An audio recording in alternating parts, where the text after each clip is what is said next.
Today we're going to continue talking about sine and cosine, and we're going to be graphing today. So, the sine function. The sine function is a wave. So is the cosine function. In fact, they're the same wave, it's just that cosine, or however you want to look at it, one of them is shifted to the right or to the left, however you want to look at it, 1 unit. So where this is sine, cosine, see how sine passes through 0, 0? Cosine passes through 0, 1. Okay, we call these obviously the zeros, where it crosses the x-axis. And these points, the tops and the bottoms, are called the amplitude. And it tells you how high or how low the wave is going to go.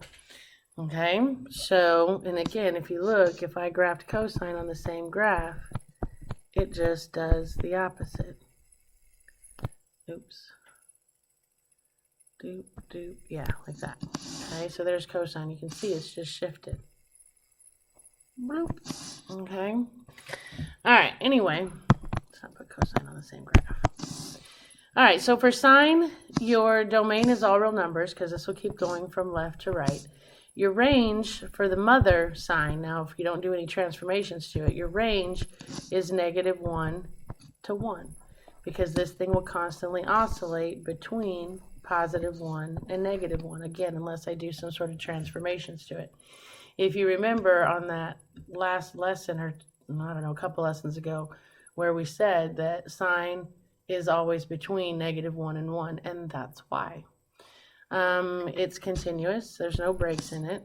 It alternately increases and decreases in periodic waves. So we're increasing, then we're decreasing, then we're increasing, then we're decreasing. It's bounded.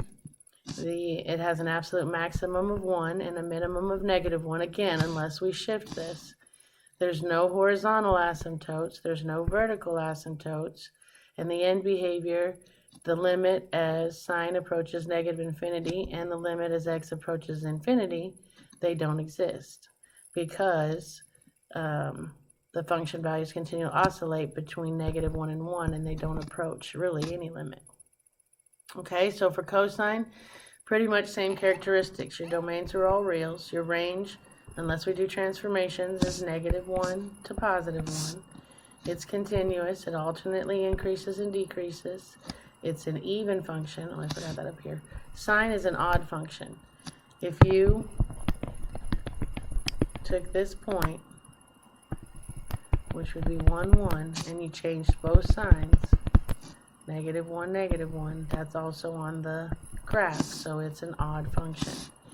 Cosine is an even function. If I take this ordered pair, let's call it 2, -1, an even function is symmetric about the y-axis. So if I just change the sign of x, -2, -1, that should also be on the graph, and it is. It's an even function. It's also bounded, maximum of 1, minimum of -1, no asymptotes, and again, the limits don't exist. All right. So, definition of a sinusoid. A function is a sinusoid if it can be written in the form f of x equals a sine of bx plus c plus d, where a, b, c, and d are constants and neither a nor b is 0.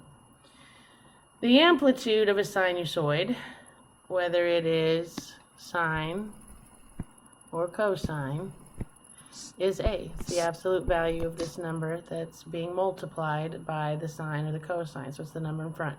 And it's the absolute value. So if it's negative, you don't take the negative. Okay? The amplitude is half the height of the wave. The reason it's only half is because, like you said, let me back up a second.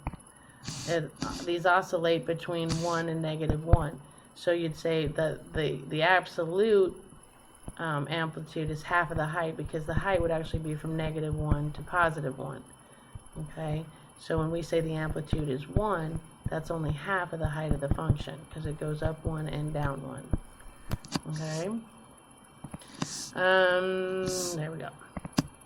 Okay, so it says find the amplitude of each function and use the language of transformations to describe how the graphs are related. All right, well, there's nothing touching here, which means it's 1. So this guy has an amplitude of 1. It's the mother function of cosine. Okay? This guy has an amplitude of 1/2. What that means in terms of transformations is this is going to have a vertical shrink of 1/2 compared to mother cosine there. Okay, this one, the amplitude is going to be the absolute value of -3, which is 3. So this is going to have a vertical stretch of 3. Okay, it's going to be way stretched out. And the negative is going to reflect over x. Alright, so period now. When we talk about period, let me back up again. The period of a function is how long it takes to complete one period or one wave. Okay, so if I start at the origin, okay, there's 0, there's amplitude, there's 0, there's negative amplitude, and there's 0. That is one period of sine. For cosine, one period of cosine, I'd start at the amplitude 0, amplitude 0, amplitude. There's one period of cosine. And to complete one period of sine or to complete one period of cosine, it takes an interval of, let me get there. It takes an interval of 2 pi over the absolute value of b. Okay? Either way you're doing, so whatever's touching x right here, you take 2 pi over that, and that will be your period of the wave. Okay, your frequency is just your period turned upside down. It's the absolute value of b over 2 pi. Okay, so graphically, the period of the length of one full cycle of the wave. The frequency is the number of complete cycles the wave completes in a unit interval. Alright, so it says find the period of each function and use the language of transformations to describe how the graphs are related. Well, this is mother sine, so its period is 2 pi over 1, which is just 2 pi. So for mother function sine, it takes 2 pi, which we already told you, for it to complete one wave. Here, you could rewrite this as -2 sine of 1/3 x. They write their fractions, but 1x over 3 is the same as 1/3 x. So b is 1/3. So my period is going to be 2 pi over b, the absolute value. In other words, ignore signs. To simplify this, I keep the top, change to times, flip the bottom, and that gives me 6 pi. For this guy to complete a whole wave with its transformations, instead of taking only 2 pi to get done, it's going to take 6 pi's to get done. Okay, so we have, let's see, describe the transformations. The negative is going to reflect over x. The 2 is going to be a vertical stretch. And the 1/3 is going to be a horizontal stretch of 3. And there's your transformations. Okay? So here we have my period is going to be 2 pi over the absolute value of b, which is -2, so it's going to be 2. That's 2 pi over 2, which is just pi. So here, to describe the transformation, the 3 is going to be a vertical stretch. And if you notice, again, this is kind of emphasizes how everything with your crazy x is backwards. Notice, I mean, this 2, I'm sorry, the negative on the inside is going to be a reflect over y. And the 2 is going to be a horizontal shrink of 1/2. And notice the period is half of mother sine. Notice this period is 3 times the amount of mother sine. Okay? Alright, so this one says find the amplitude. Hit pause, come back when you're ready. And you should have gotten, come on,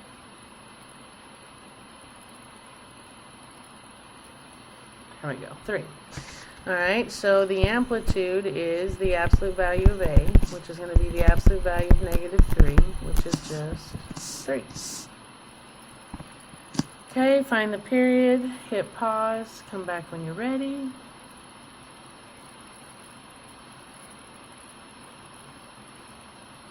And hopefully you got, come on,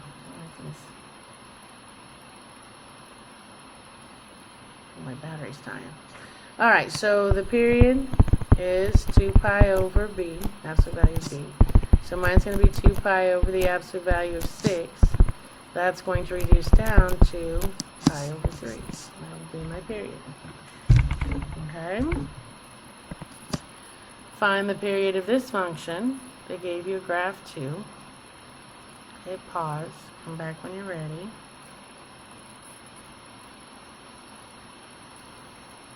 And hopefully you got 16 pi. Alright, this can be rewritten as 2 times sine of 1/8 x. So b is 1/8. So my period is 2 pi over b. Keep, change, flip, you get 16 pi. This is going to have a horizontal stretch of 8. Okay. Alright, so this one says, describe the transformations required to obtain the graph of the given function from a basic trigonometric graph. Alright, well, they're multiplying by 0.5 on the outside. That's going to be a vertical shrink of a half. They're multiplying x by a 3. That's going to be a horizontal shrink of 1/3. Okay, here the negative is going to reflect over x. The 2/3 is going to be a vertical shrink. And the 1/3, because this would be 1/3 x, right? The 1/3 is going to be a horizontal stretch of 3. Okay, this one down here, the 3 on the outside is going to be a vertical stretch.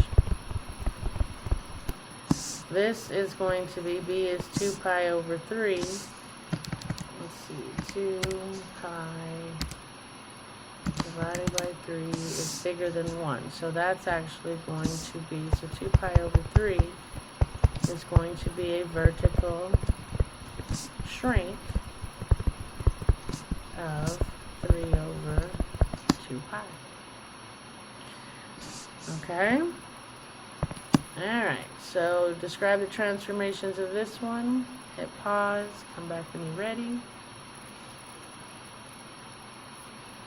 And hopefully you got 1. Alright, so we've got the 1/6, which is going to be a vertical shrink of 1/6. We've got the 2/5, which is less than 1, which means that's going to be a horizontal stretch of, flip it over, 5 over 2, 2.5 times. Okay? Do this one, hit pause, come back when you're ready. Alright, so we have the negative, which is going to reflect over x. Okay, we have the 4, which is going to be a vertical stretch. And we have the pi over 4. If you take pi divided by 4, that's less than 1, which means that's going to be a horizontal stretch of, flip it over, 4 over pi. Alright, so describe how to find the amplitude, period, and frequency of both of these. Both of these. A, the amplitude, is the absolute value of A. The period is 2 pi over the absolute value of B.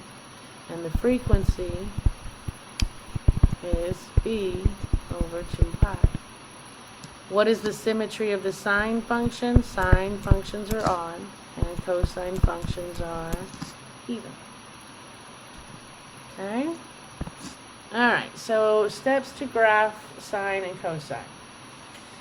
first of all, figure out your amplitude and your period.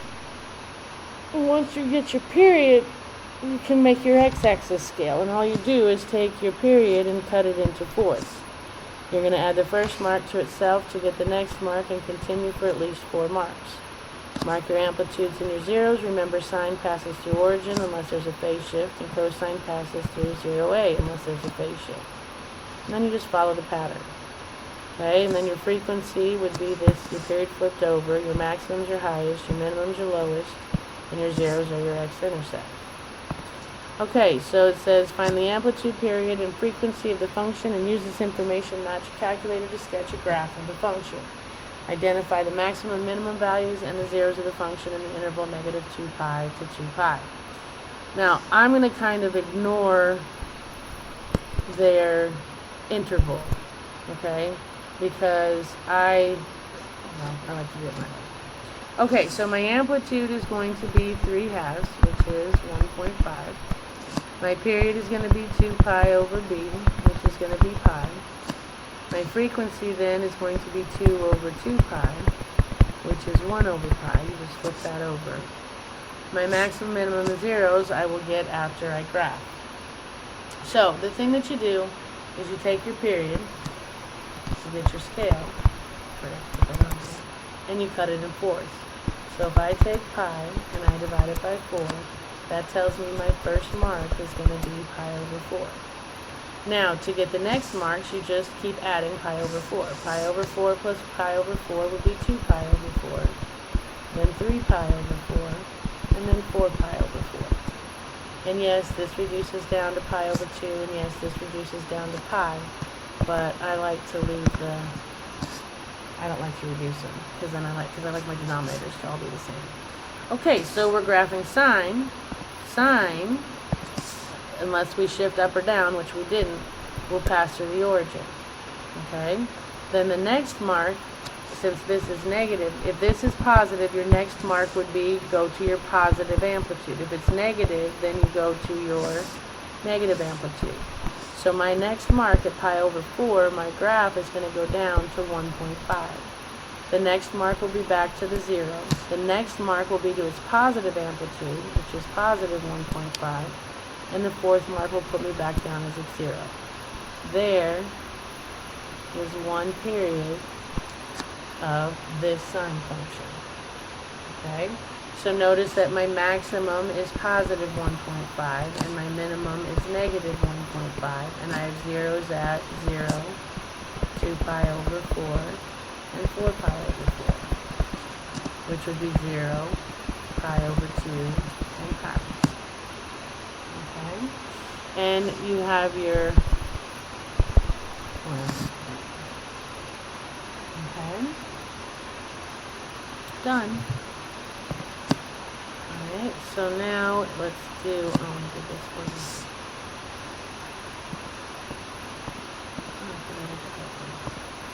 Okay, so now let's do a cosine one. The amplitude is going to be 0.5. Your period is going to be 2 pi over b, which is 2 pi over 3. Your frequency is going to be 3 over 2 pi. And I'll get the other 3 after I graph. Okay, the trick here is to take your period, 2 pi over 3, and cut it in fourths. To figure this out, I would say keep, change, flip, and that gives me 2 pi over 12, which reduces down to pi over 6. So this would be pi over 6, this would be 2 pi over 6, which reduces to pi over 3. This would be 3 pi over 6, which reduces to pi over 2. And this would be 4 pi over 6, which reduces to 2 pi over 3. Okay, so now for cosine, cosine starts at its amplitude. So it's going to start at 0.5. Okay, and then, since it's positive, it's going to go to its 0. And then it's going to go down to its negative amplitude, negative 0.5, then back to its 0, then up to its positive amplitude. And there's one period of cosine.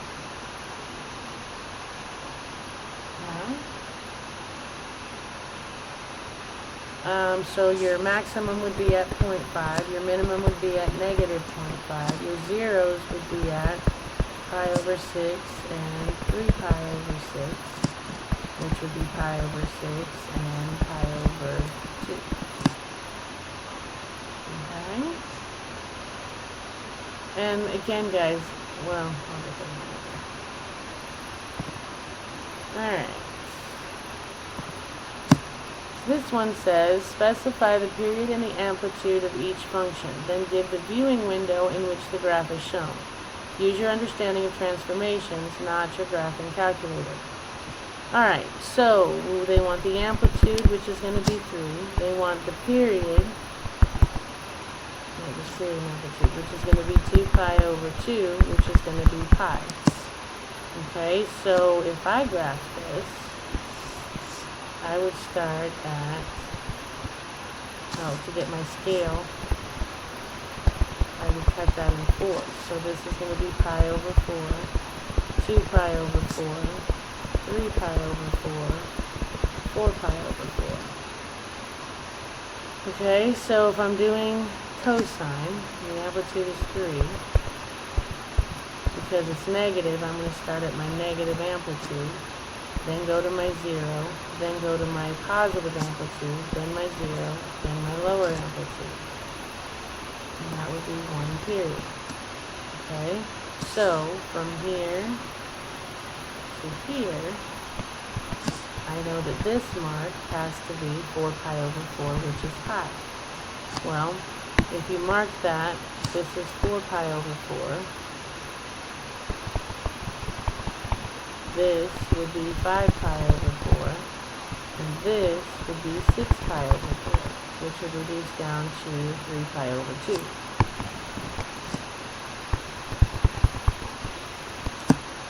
Okay, let's give the viewing window. So I'm going to assume, since this mirrors it on this side, that this is negative 3 pi over 2. So my window, my x-min, negative 3 pi over 2, and my x max has to be positive 3 pi over 2. And they've got to be counting by pi over 4. Yeah?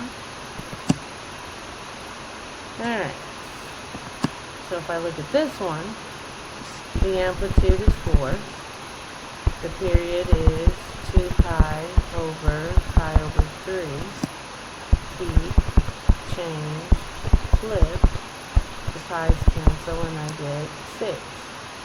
So if I graph that, okay, if I find my scale, I'll take my period, cut it in 4s, which would be 3 halves. So this would be 6 halves, this would be 9 halves, and this would be 12 halves, which is 6. So that was the way to finish it. So we didn't shift up or down, so sine will still pass through origin. We have an amplitude. Now normally we go to the up amplitude and then 0, but the negative is going to reflect it, so I'm going to go down first, negative 4, back to 0, up to positive 4, back to 0. There's 1 period of this function. Well, it looks like all this is showing is this much. So this right here has to be 6 over 2, which is 3. And that means this has to be negative 6 over 2, which is negative 3. So my x-min is negative 3. My x-max is 3. And, what else did it want? Oh, the scale is they're counting by 3 halves.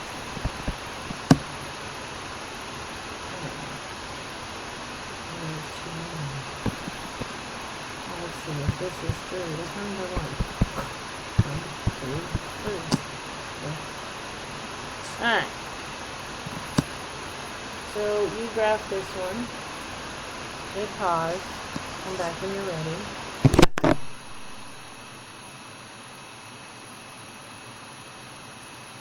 And hopefully you got 3s. Okay, so I have an amplitude of 2, and I've got a period of 2 pi over b. Keep, change, flip, you get 8 pi. For my scale, I'm going to cut that in fourths, which will give me 2 pi. So, if I was graphing this, I would start at 2 pi, then go to 4 pi, then go to 6 pi, then go to 8 pi. Sine is going to pass through the origin. It's positive, so I'm going to go to my up amplitude, then 0, then down amplitude, then 0. And there's my graph. Now how in the heck am I supposed to match this to that? Well, my first mark is 2 pi. So I'm looking at from 0 to 2 pi having a hump right there. 0 to 2 pi having a hump right there. No, 0 to 2 pi having a hump right there. Yep. Okay. Oh, I'm sorry. At 2 pi there's got to be a hump.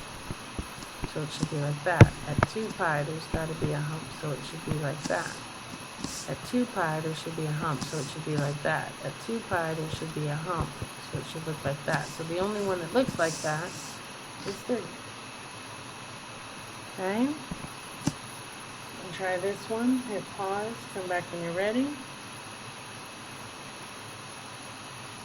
And hopefully you got 2. Alright, my amplitude is going to be 3.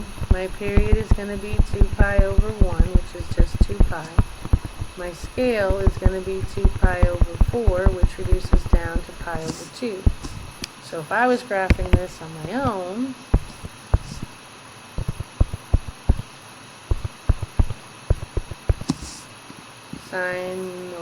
sine passes through the origin. Normally I would go to my up amplitude, but it's negative, so I'm going to go down amplitude 0, up amplitude 0.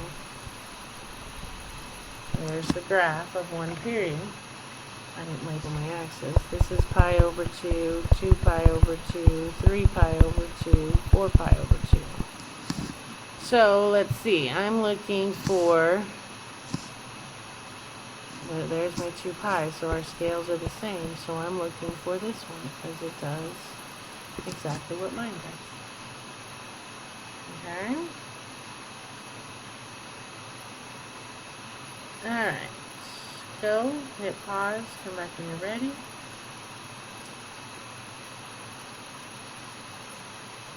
And hopefully you got 3. If this is your amplitude,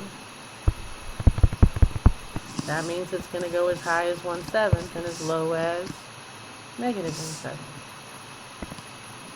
Try this one, come back when you're ready.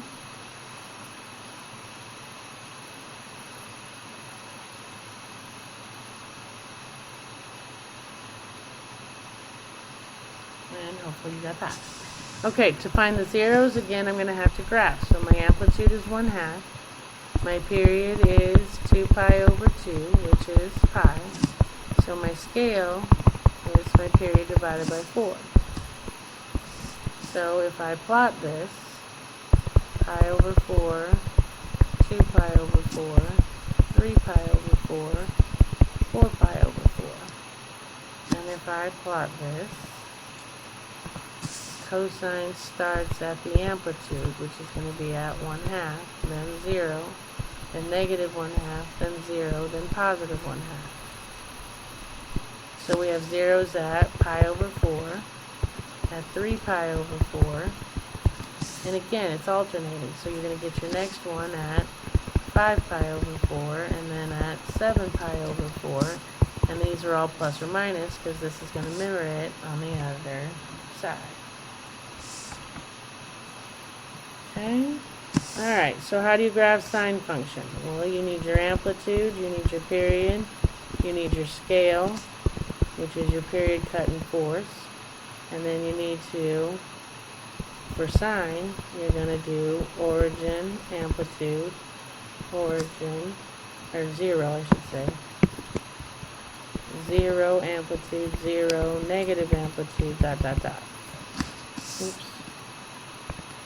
Cosine, again, you need your A, your amplitude, your period, and your scale. And for cosine, it goes amplitude 0, negative amplitude 0. And then it says, how do you find the amplitude, frequency, phase shift, vertical translation from a graph of the function? Well, amplitude is the max and min. Your frequency is your period, the reciprocal of your period. Your phase shift, we haven't talked about that yet. And vertical translation, we haven't done that yet. So all we're doing is amplitude and frequency. Alright, we are at homework, so happy homeworking. And I will see you next time.